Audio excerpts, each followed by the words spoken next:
La Blitzkrieg, o guerra relámpago contra Polonia, había constituido un éxito clamoroso para Adolf Hitler. Había sometido a un país entero en menos de 4 semanas y aún ansiaba más.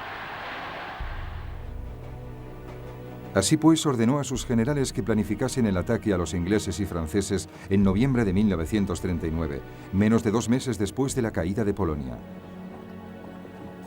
Su Estado Mayor estaba consternado. El grueso del ejército alemán todavía estaba en el este y había que desplazarlo hacia el oeste. Y la campaña de Polonia había ocasionado pérdidas importantes. Había que aprender algunas lecciones.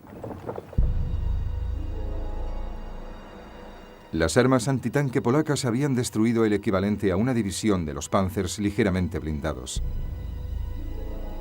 Y una cuarta parte de los aviones utilizados había sido derribada. Los Panzers eran demasiado ligeros e inestables y frecuentemente habían sido repasados tanto por sus columnas de suministro como por la infantería que los seguía a pie.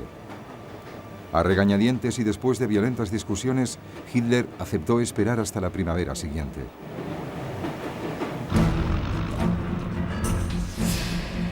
Mientras, sus enemigos también aprendían lecciones. Gran Bretaña había creído que los bombarderos constituirían un arma clave en el conflicto que se avecinaba.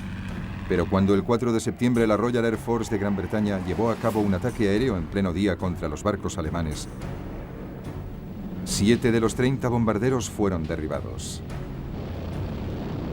Muy pronto se hizo evidente que esto no había sido una desgracia excepcional.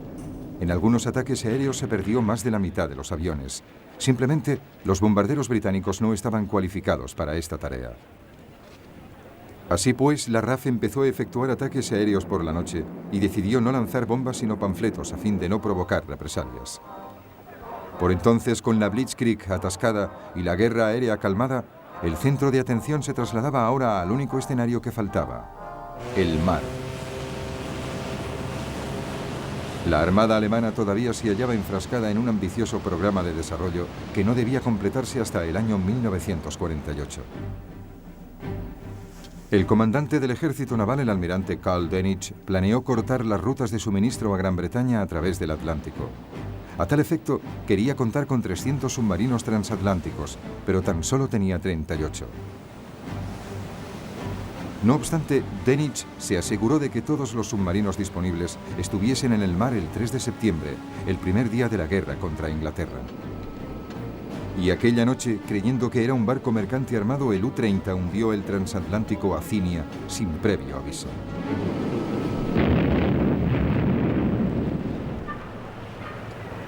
Hubo 112 muertos, incluyendo 26 ciudadanos norteamericanos.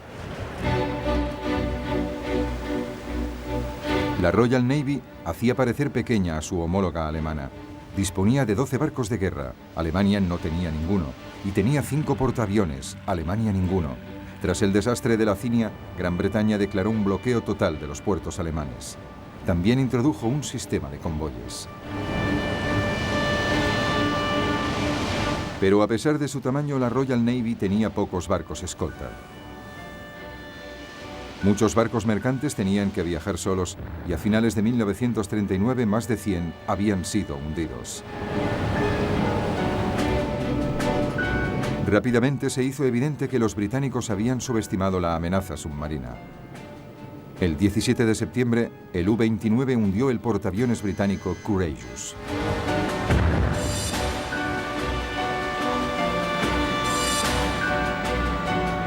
El 14 de octubre, el acorazado británico Royal Oak fue hundido cuando el U-47 se coló a través de las defensas de la principal base naval británica en Scapa Flow, en las Islas Orcadas.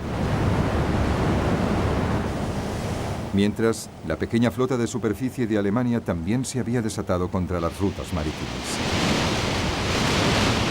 En el Mar del Norte, los cruceros de combate Scharnhorst y Gneisenau interceptaron un convoy el 22 de noviembre.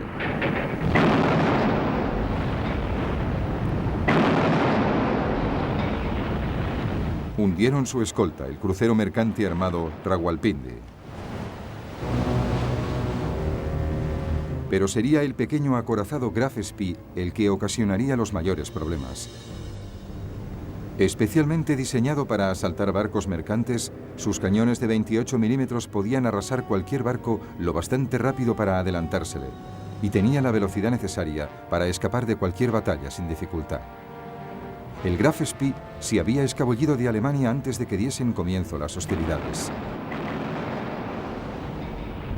Poco tiempo después, ya surcaba libremente el Océano Índico y el Atlántico Meridional. Finalmente, 3 cruceros británicos, el Exeter, el Ajax y el Achilles, lo interceptaron a la altura del Río de la Plata en la costa este de Sudamérica. Los navíos británicos habían dañado tanto el pequeño acorazado que éste tuvo que buscar refugio en el puerto neutral uruguayo de Montevideo. Hicieron creer a los alemanes que había llegado una fuerza aérea británica más poderosa. Cuando se ordenó al Graf Spee que abandonase el puerto, su capitán lo hundió antes de correr el riesgo de ser aniquilado.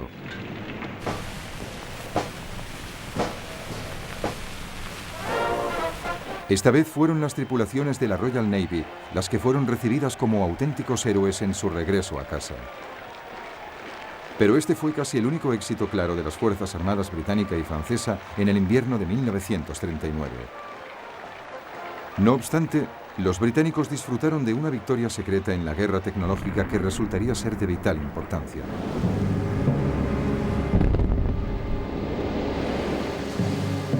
Tan pronto empezó la guerra, Gran Bretaña comenzó a perder muchos barcos debido a las minas alemanas.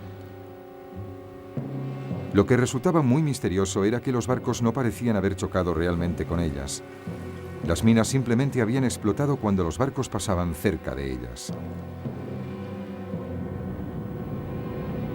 Y entonces, el 22 de noviembre de 1939, por la noche, un avión alemán fue descubierto mientras lanzaba una mina en el estuario del Támesis, en la bajamar.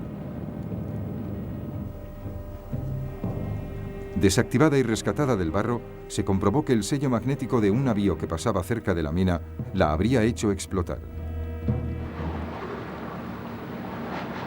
La solución consistía en minimizar la firma magnética de un barco, lo que se conseguía al colgar un cable de cobre alrededor del casco y seguidamente hacer que la corriente eléctrica pasase por él. Se trata de un proceso llamado degaussamiento. Tan pronto como el degaussamiento fue aplicado a todos los barcos, el peligro de las minas magnéticas se redujo drásticamente. Por lo demás, cuando empezó el año 1940, la guerra se había calmado. Ambos bandos hicieron poca cosa durante el invierno, excepto patrullar, entrenarse e intentar combatir el frío que había sido particularmente intenso. Un periodista norteamericano denominó a este periodo Phony War, o guerra ficticia, y los alemanes lo llamaron Sitzkrieg, o guerra sentada. En primavera, la fuerza expedicionaria británica tomó posiciones en el lado izquierdo del frente en la frontera belga.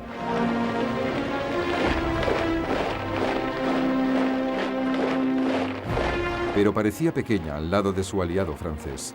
Francia tenía unas 100 divisiones a lo largo de las fronteras belga y alemana o en reserva cerca de allí.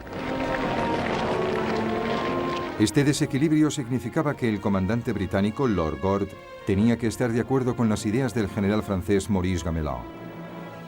Y estas eran totalmente defensivas. Las tropas francesas habían cifrado sus esperanzas en las macizas murallas de la línea Maginot. Se trataba de una serie de fortalezas y fortificaciones que se extendía desde Suiza hasta Bélgica, a lo largo de la frontera franco-alemana. La línea Maginot era considerada completamente infranqueable y debía garantizar que el territorio francés se mantuviese seguro. Pero la realidad era que los aliados no tenían ni idea de cómo vencer realmente a Alemania. Sin embargo, hicieron avanzar sus fuerzas y se prepararon para una repetición de la Primera Guerra Mundial. Bloquearían a Alemania para socavar su fuerza y se atrincheraron a punto para poder responder con éxito al ataque que sabían que tendría lugar. Ninguno de sus comandantes pareció considerar la posibilidad de que los alemanes pudiesen tener ideas totalmente distintas o que los próximos pasos pudiesen darse en un escenario completamente diferente.